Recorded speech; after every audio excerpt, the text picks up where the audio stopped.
Olá pessoal, bem-vindos ao canal Excel Fácil. Hoje a gente vai aprender a utilizar a função PROC-V no Excel 2019. Vamos lá então para o Excel. Bom, eu tenho aqui uma planilha de exemplo que eu já deixei preparada. O que essa função PROC-V exatamente ela faz? Ela permite que a gente procure um dado presente em uma matriz de dados, como essa daqui. Então a gente vai pesquisar em várias linhas, pesquisar verticalmente, e ela vai retornar qualquer dado de uma coluna que a gente queira retornar. Por exemplo, vamos fazer um teste aqui, ó, igual a PROC-V. Quais são os parâmetros, qual é a sintaxe desse comando, dessa função?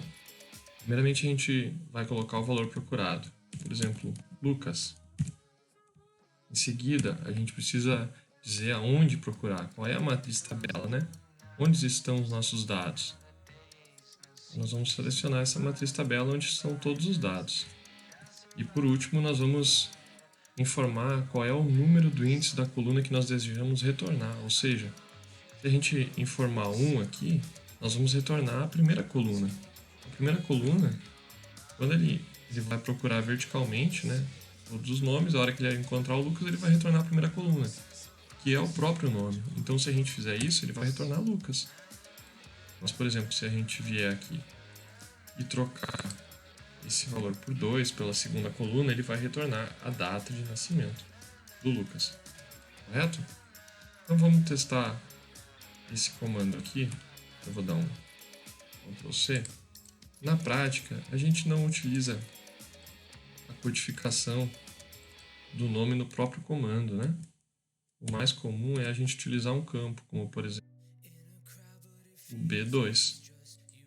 Então, nós poderemos pesquisar aqui e ele vai retornar o valor para a gente. Olha só, aqui continua sendo a nossa matriz e a gente está retornando a segunda coluna. Então, assim a gente vai estar retornando a data de nascimento do Thiago. Se nós trocarmos aqui por Lucas, nós vamos estar retornando a data de nascimento do Lucas. E assim para todos os valores, correto?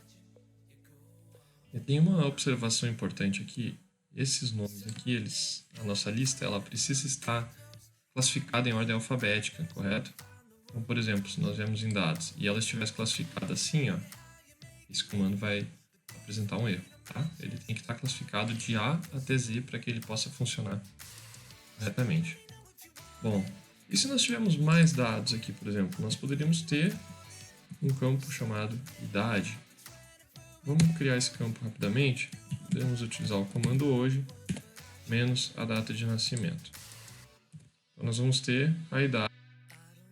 Só que essa idade aqui está representada por um número muito grande, né? Porque ele representa a quantidade de dias de vida da pessoa. Geralmente a gente mensura a idade por anos, né? E não por dias. Então nós vamos dividir por 365. Então nós vamos ter o retorno da idade em anos, correto? Vamos estender essa equação aqui para as outras células. E aqui nós poderíamos criar um campo idade. E poderíamos utilizar o mesmo comando PROC-V, só que neste caso nós vamos ter que fazer algumas alterações. Nós vamos continuar dizendo que nós queremos saber a idade do Lucas, então continua aqui B2. Só que a nossa matriz tabela agora, pode ver que ela não está abrangendo a nossa coluna idade. Então aqui nós vamos trocar para C. Pode ver que agora a nossa matriz de busca está abrangendo a idade. E o que nós estamos? Qual é a coluna que nós queremos retornar? É a terceira coluna, né? Então, se nós fizermos isso, ele vai nos retornar a idade do Lucas, que é 33 anos. Aqui nós poderíamos ter uma lista enorme, infinitos nomes praticamente, né? Respeitando só o limite da planilha. Se nós colocamos aqui Thiago, por exemplo, então ele vai retornar a idade do Thiago, que é 20, a data de nascimento do Thiago. Então, recapitulando, o que o comando PROC-V faz? Ele procura na vertical um dado e retorna na mesma linha qualquer dado de uma coluna subsequente. Correto? Espero que tenha ficado bem claro. Qualquer dúvida, pode postar aí nos comentários que eu vou procurar responder o mais breve possível, tá bom? Valeu, galera, e até o próximo vídeo.